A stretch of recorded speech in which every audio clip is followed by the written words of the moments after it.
Hello everyone, welcome back to my YouTube channel. Today I am going to discuss very important topic related to the heart, that is the conduction system. How the heart is beating continuously from uh, how the heart rate is increased when we doing the hard work and how the heart rate is decreased when we are in resting mode. So let's start the discuss about the conduction system. Cardiac conduction system. The cardiac conduction system is the impulse conduction system of the heart consist of four structure. तो यहाँ हमारा जो cardiac system है वो हमारी चार basically जो structure से मिलके बना हुआ है। एक इसमें होता है पहले ऐसे node that is impulse generator, जो क्या इम्पल्स को जनरेट करता है। दूसरा हम जिसे बोलते हैं एट्रियो वेंट्रिकुलर नोड, यहाँ से इम्पल्स एट्रियो वेंट्रिकुलर नोड पे आती हैं। उसके बाद आता है हमारा एट्रियो वेंट्रिकुलर बंडल्स या we can say bundle of His branches जो है। उसके बाद है प्रोकेंजी फाइबर्स।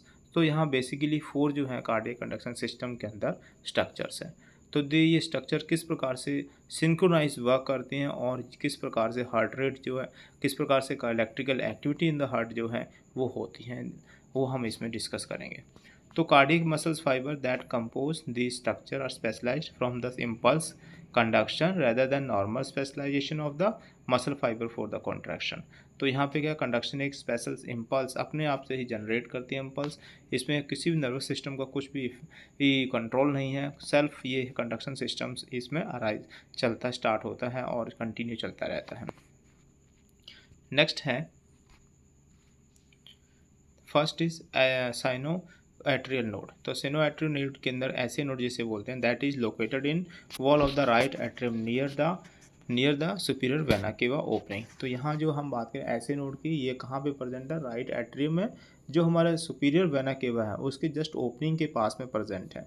तो specialised muscle fibre that make up this structures are unique in they are continuously rhythmically send the impulse. तो ये जो ऐसे नोड जो है ये हैव स्पेशलाइज मसल्स फाइबर इसके अंदर प्रेजेंट है, वो एक यूनिक इसको स्ट्रक्चर देते हैं जिसमें क्या है कंटिन्यूसली ये रिदम के अंदर इम्पल्स जनरेट कर सके without any stimulation from the nervous system. तो कोई भी नर्वस सिस्टम इसमें हेल्प किसी भी टाइप का कोई सिग्नल्स नहीं देता, ये सेल्फ ही क्या है इम्पल्स को जनरेट करने की पावर रखता है।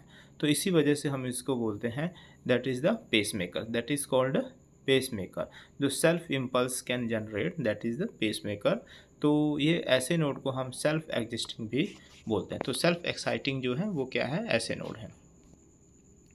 Next is impulse from the SNO to impulse from the SNO2 who are the conductor across the atria from the right to left। तो यहाँ पे क्या है across the atria from right to left, right के अंदर है और left ventricle के एट्रियल पोर्शन के अंदर इम्पल्स जा रही है और the impulse does not however pass directly to the ventricles. ये डायरेक्टली वेंट्रिकल्स में नहीं जा रही है, पहले एट्रियल के अंदर है पूरा। When both the right and left atria are completely depolarise they contract simultaneously. और जैसे ही डीपोलराइज होते हैं और ये साइमल्टेनियसली कॉन्ट्रैक्ट करना स्टार्ट कर देते हैं।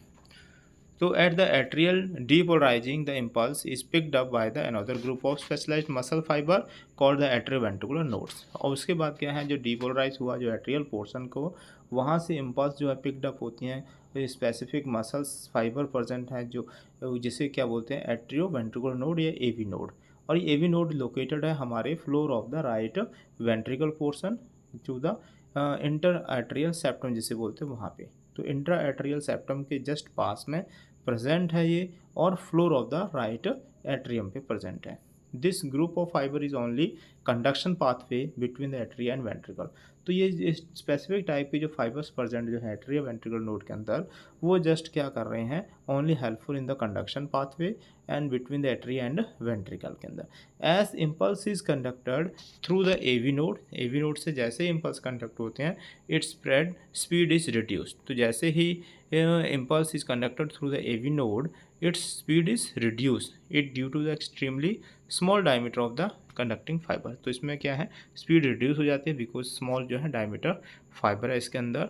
This is an extremely important phenomena because the delay in transmission from the atria to ventricle allow the time to atria to completely depolarisation. तो ये इसलिए है क्योंकि यहाँ से एट्रिया से वेंट्रिकल के अंदर जो फीलिंग है वो डीपोलराइजेशन ईजिली हो जाए। तो completely depolarisation and contraction thus emptying their content into the still further relaxed ventricles। तो इसमें क्या है, एट्रिया से वेंट्रिकल जो है इम्पल्स पहले स्लो पहुंचती हैं, डिले जैसे धीरे पहुंचती हैं इम्पल्स जो है, जिससे क्या है एट्रियल क्या है पूरी तरह से क्या है डीपोलराइज हो जाता है, एट्रिया कम्प्लीटली डीपोलराइज हो जाएगा। नेक्स्ट है फ्रॉम द एवी नोड से impulse travel down the atrioventricular bundles. तो जैसे बंडल ऑफ हिस भी हम बोलते हैं, उस बंडल वहाँ पे पहुँचेगा और एवी बंडल जो है dividing into two line of transmission just below the AV node and this conduct the impulse down the length of the intraventricular septum. तो इंट्रावेंट्रिकुलर सेप्टम के साथ साथ दोनों जो क्या है ब्रांचेस में डिवाइड हो जाता है, जिसे हम क्या बोलते हैं right and left bundle branches जो हैं वो, और ये इंट्रावेंट्रिकुलर सेप्टम के साथ साथ क्या है ये रन करता है टूवर्ड द अपेक्स साइड जो है और दोनों साइड में पहुंच जाता है। तो important factor about the fibres that makeup the AV bundle is that they are large in diameter and therefore the impulse speed increase, so it is conducted very rapidly down them। और ये यहाँ हम बात करें AV bundle से जो है impulse है वो बहुत फास्टली जनरेट हो रही हैं और ये क्या स्पीड इनकी ज़्यादा रहती है और जिससे क्या रैपिडली क्या है यहाँ पे कॉन्ट्रैक्शन होना स्टार्ट होता है वेंट्रिकुलर एरिया के अंदर। So this is the diagram related to the conduction system. तो ऐसे नोड जो प्रेजेंट है यहाँ ईजिली यू कैन सी, तो ऐसे नोड जो है किस प्रकार से, दिस इज द ऐसे node present here.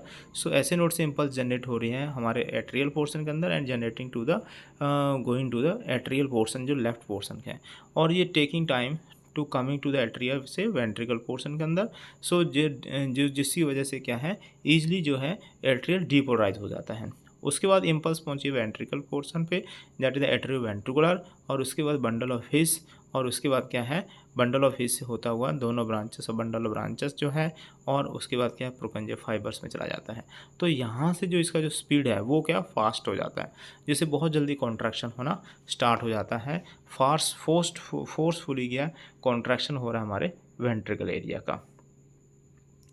Next, above the halfway down the interventricular septum, the bundle branches themselves begins to branch off into elongated conduction fiber that is called Purkinje fiber। तो Purkinje fiber जो है वो bundle of branches से निकल रहे हैं दोनों side में elongated conduction जो fibers हैं, और these fiber extend out all area of the two ventricle since they are further enlarged। तो ये दोनों मर्ज हो जाएंगे कहाँ वेंट्रिकल पोर्शन के अंदर। The speed of impulse conduction is also additionally increase, और जिससे क्या है स्पीड ऑफ कंडक्शन जो है इंक्रीज हो जाएगी और बहुत जल्दी स्क्वीज हो रहे हैं हमारा लेफ्ट राइट वेंट्रिकल जो है कॉन्ट्रैक्शन उसके अंदर फास्ट एंड फोर्सफुली हो जाता है। Upon the completion of the impulse transmission through the Purkinje fiber, the ventricle will fully depolarize and then contract the simultaneously। और जैसे ही ट्रांसमिशन इम्पल्स होता है Purkinje fiber ventricles fully depolarise हो जाता है and then contract the simultaneously। So this is the diagram related to this one. Easily you can understand how the conduction system is working। So this is the conduction systems. This yellow color is showing over here, this is the AV node, and this with the bundle branches, AV bundle branches, then the red color is the Purkinje fibers here। Next is the how we measure the electrical activity, जैसे कि depolarisation है repolarisation of the heart, कैसे हम electrical activity को major करेंगे। तो इसको major करने के लिए इलेक्ट्रिकल एक्टिविटीज़ को मेजर करने के लिए एक हम बात का प्रोसीजर है उसे हम क्या बोलते हैं ECG इकोकार्डियोग्राफी, विच ECG जो है that is easily we can measure the electrical activity of the heart. तो electrocardiography is instrument used in the detection and diagnosis of the heart abnormalities that measure the electrical potential on the body surface and generate a record of the electrical current associated with heart muscle activities। तो heart muscles की activities को वो check करते हैं किस प्रकार से working है, कार्डियक आउटपुट कितना हो रहा है, हार्ट एबनॉर्मलिटीज़ है या नहीं है, everything is checked by this. Next है एक electrocardiogram, the curve traced by an electrocardiogram, जिससे क्या उससे भी हम ट्रेस कर सकते हैं। So this is the typical ECG reading जो है वो इस तरह से आम में मिलते हैं, ECG और EKG जो है वो इस प्रकार से है। Next the schematic diagram of the ECG, तो इसमें आपको P वेव है, नेक्स्ट के PR सेगमेंट्स हैं, उसके बाद QRS complex that is the ventricular depolarisation है, और जो पी वेव था ये क्या है, एट्रियल डीपोलराइजेशन है। उसके बाद आता है एस टी सेगमेंट्स, देन क्या है, टी वेव है, और ये complex that is called QT interval इस प्रकार से। तो P R segment and S T segment present हैं। दो टाइप के इंटरवल्स हैं जिसमें P R interval and Q T interval है, और उसके बाद पी वेव है, क्यू आर एस कॉम्प्लेक्स है, और टी वेव है। देर आर द पार्ट्स जो we can say present in the E C G diagram. So this is the P wave. तो पी वेव, ये this is the P wave. तो this is P wave is क्या है, इसके हम कहते हैं atrial depolarisation. Atrial depolarisation, atrial contraction is the P wave. Then next one is the T wave, the refilling of the V ventricle portion जिसे बोलते हैं वो, this is the T wave है एट्रियल पोर्शन का। और ये जो Q R S complex है, this is the QRS complex. This is the ventricle portion depolarization. This is the QRS complex. Yeah, we can say contraction in the ventricle. So on the ECG readout, what do each of these wave present? तो P wave जो है that is the presenting the atrial depolarization. QRS complex जो है that is representing the ventricular depolarization. और next one के T wave जो है that is for ventricular repolarization. So this ventricular repolarization, QRS complex is the ventricular depolarization, P wave is the atrial depolarization. So this is the point of ECG electrocardiography जिसे कहते हैं वो, उसके ये special points हैं यहाँ पे जो हम डिस्कस किया अभी। So this is the all about related to the ECG. If the video is the helpful for you, please like, share and subscribe. तब तक के लिए टेक केयर, बाय बाय।